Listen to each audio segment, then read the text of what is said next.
ಬಗ್ಗೆ ನಮ್ಮಲ್ಲಿ ಸ್ವಲ್ಪ ಗೊಂದಲ ಉಂಟಾಗಿ ಹಿಂದೆ 2009ರಲ್ಲಿ ತೊಗೊಂಡು ಅದು ಕಂಟಿನ್ಯೂಷನ್ ಆಗಿಲ್ಲ.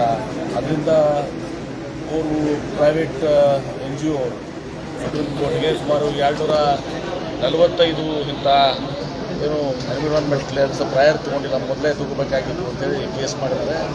ಆ ಕೇಸೀಗ ಹಿಯರಿಂಗ್ ಮುಗಿದಿದೆ, ಆರ್ಡರ್ಸ್ ಕೆಟ್ಟಿದ್ದಾರೆ. ಆರ್ಡರ್ಗೆ ಬಹುಶಃ ಒಂದು ವಾರದಲ್ಲಿ ಆರ್ಡರ್ ಆಗುತ್ತೆ. ಬಹುಶಃ ಆರ್ಡರ್ ಆದಮೇಲೆ ಅದ್ರ ಬಗ್ಗೆ ಪರವಾಗಿ ಆಗ್ತದೆ ಅಂತ ನಂಬಿಕೆ ಇದೆ.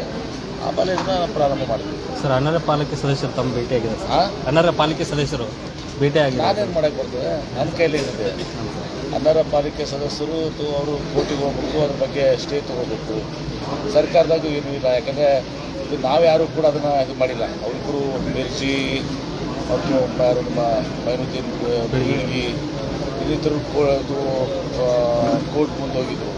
ಕೋರ್ಟ್ RCಗೆ ನಿರ್ದೇಶನ ಕೊಟ್ಟಿದ್ದಾರೆ, 1 ತಿಂಗಳು ಇದು ಕಟ್ಟಬೇಕಾಗಿತ್ತು ಅಂತೇಳಿ. ಅದು ಸ್ಟ್ಯಾಚ್ಯೂಟ್ರಿ ಅದು, ಅದಕ್ಕೆ ರಿಕ್ವೈರ್ಮೆಂಟು. ಅದ್ರ ಪ್ರಕಾರ ಕೋರ್ಟ್ RC ಅವ್ರಿಗೆ ಡೈರೆಕ್ಟ್ ಕೊಟ್ಟಿದೆ ತಗೊಂಡಿರ್ಬೇಕು. ಕಾನೂನು ಬಿಟ್ಟು ಬೇರೆ ಏನು ಮಾಡೋಕ್ಕೆ RC ಅವ್ರಿಗೂ ಬರೋದಲ್ಲ. ಹೀಗಾಗಿ ನಿರ್ಣಯ ತಗೊಂಡಿದ್ದಾರೆ, ನೋಡೋಣ ಅಂತ ಮುಂದೆ. ಸರ್, ಇನ್ನು 2 ತಿಂಗಳಲ್ಲಿ ಒಳ ಮೀಸಲಾತಿ ಬಗ್ಗೆ ನಾವು ಜಾರಿಗೆ ನಿರ್ಧಾರ ಮಾಡ್ತೀವಿ CM ಅವರು ಹೇಳಿದ್ದಾರೆ ಸರ್. ಕಾಂಗ್ರೆಸ್ ಅದ್ರ ಪರ ವಿರೋಧ ಐತೆ.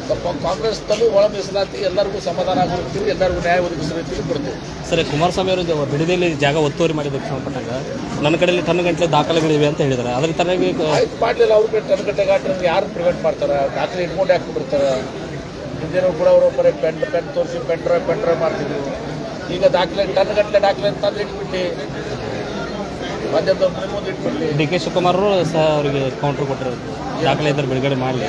ನಮ್ಮ ಕಡೆ ಹಿಂದೆ ಕೂಡ ಪೆನ್ ಡ್ರೈವ್ ಅಂದರು, ಪೆನ್ ಡ್ರೈವ್ ಹೊರಗೆ ಬರಲಿಲ್ಲ. ಈಗ ಟನ್ಗಟ್ಟಲೆ ದಾಖಲೆ ಅವರೇ ಹೊರಗೆ ಬರಲಿ.